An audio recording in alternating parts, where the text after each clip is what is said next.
নেত্রকোনার মোহনগঞ্জে বীর মুক্তিযোদ্ধা মঞ্জুরুল হককে নানা সাজিয়ে মুক্তিযোদ্ধা কোটায় পুলিশের চাকরি নেওয়ার অভিযোগ উঠেছে সম্রাট হাসান তুহিন নামে এক কনস্টেবলের বিরুদ্ধে। বর্তমানে সে রাঙ্গামাটির কাউখালী থানায় কর্মরত। তার বিপি নম্বর 9414171209।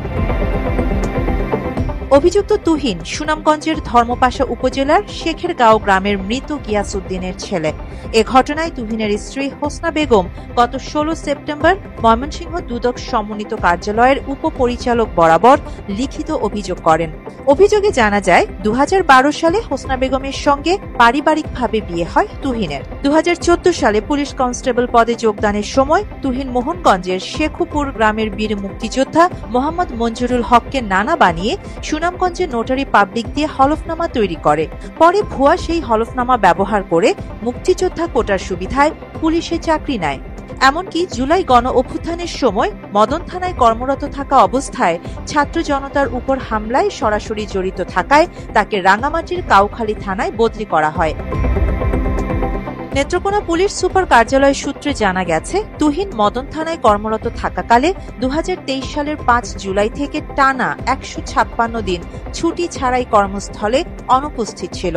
খোঁজ নিয়ে জানা যায়, ময়মনসিংহের ফুলবাড়িয়া থানায় চেক জালিয়াতির CR 729/23 নম্বর মামলার ওয়ারেন্টভুক্ত একজন আসামি সে। 2024 সালের 29 ফেব্রুয়ারি ময়মনসিংহ মহানগর জুডিশিয়াল ম্যাজিস্ট্রেট আদালত তার বিরুদ্ধে গ্রেপ্তারি পরোয়ানা জারি করেন। তারপরও সে চাকরিতে বহাল আছে। অভিযুক্ত কনস্টেবলের স্ত্রী হোসনা বেগম বলেন, কনস্টেবল সম্রাট হাসান তুহিন আমার হাজবেন্ড। ওর সাথে আমার 2012 সালে বিয়ে হয়েছে। তারপরে 15 সালে ওর সাথে আমার রেজিস্টার করা হয়েছে। তারপরে এই যে ওর সাথে আমার সংসার প্রায় 12 বছর পর্যন্ত। কিন্তু ও আমার বাবার কাছ থেকে টাকা, ওই চাকরির কথা বললে অনেক টাকা নিছে। তারপরে ওর নামে একটা ওয়ারেন্টের মামলা চলতেছে চেকের উপরে। ও প্রতিনিয়ত জুয়া খেলে আর আমারে টর্চারিং করে। আমি বাবার বাড়ির কাছ থেকে নিয়ে টাকা ওরে নিয়ে দিতাম। তার অলরেডি তার উপরে একটা মামলা চলতেছে। ওয়ারেন্টের আসামি সে এই রাঙ্গামাটি জেলায় কাউখালী থানায় জয়েন আছে।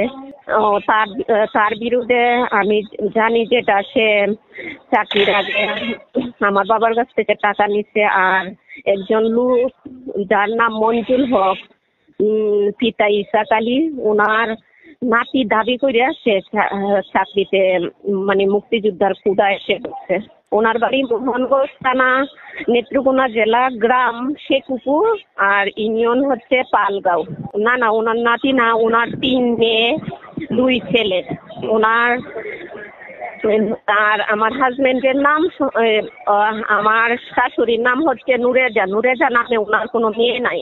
তারা জানিয়েছে যে তারা একটা মাসিক মিটিং হয়, মিটিং হওয়ার পরে তারা এটা ডাকা যাবে, কাগজটা ডাকাতে ফিরে আসার পর তারা কাজ। তবে তার বিরুদ্ধে আনা অভিযোগ অস্বীকার করে তুহিন দাবি করে, বিয়ে যদি না হয় তাহলে নাতি হবে কেমনে? হ্যাঁ, সেটাই তো কথাটা। যদি নাতি না হয় তাহলে তো সব কাগজপত্র সাবমিট করা যেত না। আচ্ছা ভাই, আপনার নামে কি চেক জালিয়াতির কোনো মামলায় কি আপনার নামে ওয়ারেন্ট আছে? এইটা তো আমার দেওয়া শেষ। মারমুখী অবস্থান ছিল ছাত্র জনতার বিরুদ্ধে। না, এটা মিথ্যা। এ ব্যাপারে বীর মুক্তিযোদ্ধা মঞ্জুরুল হক তার কাগজ জাল করে চাকরি নেওয়া কনস্টেবল সম্রাট হাসান তুহিনের বিচার ও তার বিরুদ্ধে আইনি ব্যবস্থা গ্রহণের দাবি জানান। আমার নাম মোহাম্মদ মঞ্জুরুল হক, বীর মুক্তিযোদ্ধা। আমার 2 ছেলে 3 মেয়ে। আমার কোনো মেয়ে জন্মবাসা বিয়ে শাদী হয় নাই। আমার নাতিরা সব ছোট।